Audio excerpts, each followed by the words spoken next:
When working in the lab, chemical contact with the eyes is a major concern.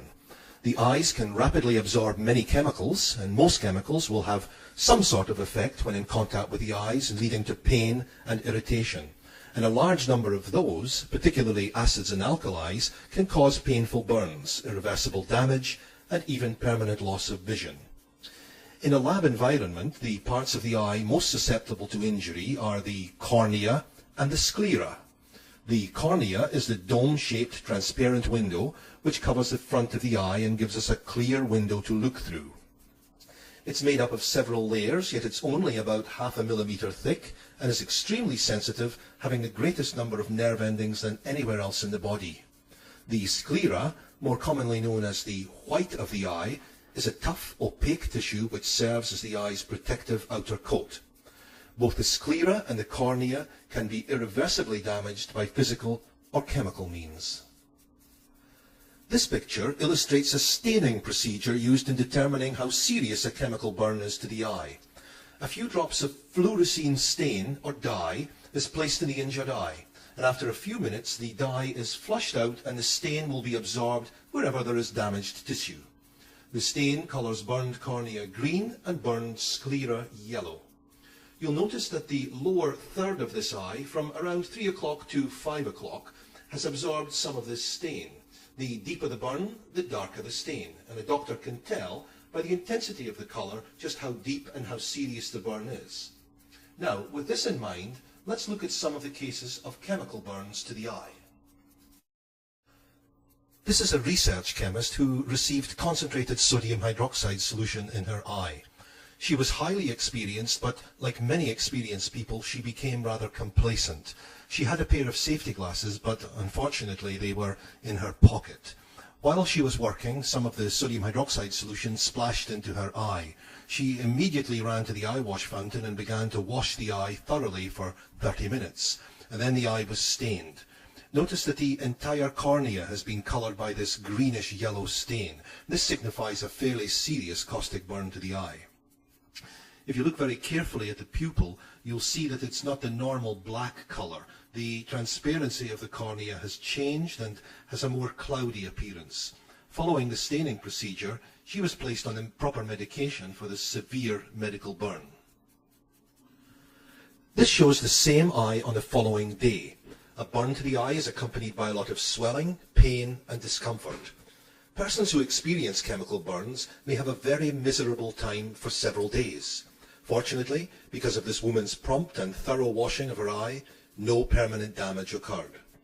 If you forget everything else, you should remember this one thing. The most important part of the treatment of a chemical burn to the eye is what's done in the first few seconds of time.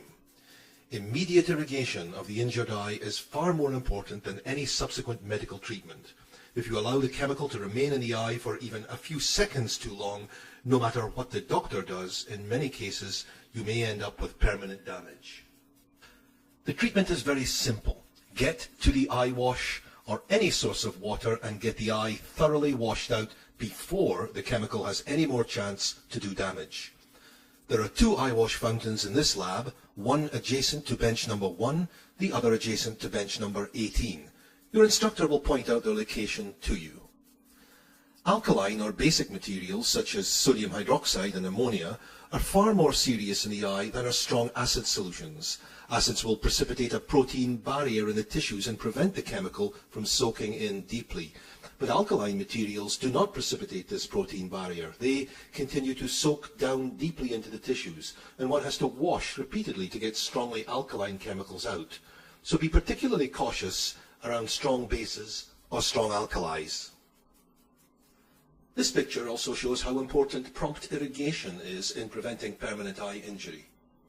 This was a young lab technician who dropped a container of potassium hydroxide solution on the bench surface and some of the liquid splashed into his eye. As the initial irritation was relatively mild, he delayed washing his eye for 5 minutes. When the eye was examined just after washing, this opacity of the cornea was visible in the lower part. In spite of everything that could be done for him, the damage was already there. Today he is carrying around a permanent wedge of scar tissue in the lower part of his eye because he delayed washing.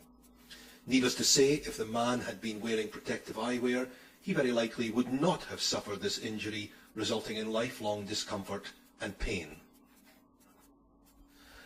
Now, if you look closely at this picture, you'll notice a circular contact lens resting on the surface of the cornea. Just before taking this picture, a drop of fluorescein dye was placed in the corner of the eye. The dye has crept up under the contact lens around the border. This is exactly what happens when a wearer of contact lenses gets a chemical in the eye. Leaving the contact lens in during irrigation will result in more serious injury. Rather than protecting the eyes, contact lenses actually prevent proper irrigation of the cornea. Some chemical vapors may even cause the contact lens to become fused or stuck to the cornea. Surgical removal of the lens will undoubtedly cause much pain and very likely permanent irreversible damage to the eye. Contact lenses should not be worn in the lab. Instead, suitably modified prescription glasses should be worn, and the choices of adequate eye protection will be discussed later. Here we see a problem relating to scar tissue, which forms after an eye injury. This person splashed some hydrochloric acid in his eye and was treated. You can see that the cornea is perfectly clear. His vision has not been altered. But about 3 weeks after the original injury, a small puckering of scar tissue was noticed in the lower sac of the eye. This shows the same case taken a few months later.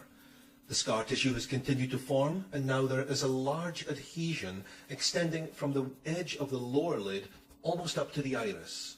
Now, every time he rolls his eyeball, it actually tugs on the lower lid, and the lower part of the eye is full of scar tissue and becomes infected very easily. Surgery was done to cut this adhesion and remove it. Several weeks later, it was beginning to reform and grow. So this man will have a lifelong disability as a result of a chemical injury to his eye. Any talk on eye injuries should not be confined to chemical burns, but should also discuss physical injuries. This chemist was washing glassware at the lab sink. He did not consider it necessary at that time to be wearing protective eyewear. A colleague working nearby was conducting an experimental procedure which became unstable and exploded. A fragment of broken glass flew across the bench into the chemist's unprotected eye, penetrating the cornea and the lens. There's some scar tissue in the cornea and a cataract to the lens. This caused a complete loss of vision in this eye, all because of the lapse of safety. This should illustrate the need for wearing eye protection at all times within the laboratory. Even though you may have completed an experiment and are not engaged in any potentially unsafe practice, others around you may still be working with chemicals and apparatus. You could easily be the victim of any accident occurring from their activities. It is the student's responsibility to acquire adequate approved eye protection and bring it to the lab each week. Eye protection for use in the chemistry department's laboratory facilities must be CSA approved and provide adequate frontal and lateral protection to the eyes. The campus bookstore stocks eye protection which is suitable for use in your chemistry labs. The AstroSpec safety glasses will be adequate for most students. Notice how they curve around the side to offer protection, not only from the front but from the side. If you wear prescription spectacles, you should consider obtaining a pair of AstroSpec OTG, meaning over the glasses safety glasses. Note that they have a wider crown, allowing them to fit more comfortably over the top of prescription glasses and therefore allowing lateral protection. If you wear contact lenses, you're strongly advised to wear instead prescription glasses on the day of your lab with safety glasses or OTG glasses over the top. If you must wear contact lenses in the lab, then you're required to wear safety goggles. In this presentation, we have tried to impress upon you the tremendous importance of prompt irrigation in the treatment of eye injuries. Your part of the treatment involves washing the affected area with running water and nothing else for at least 15 minutes. Of course, this must be followed by good medical treatment.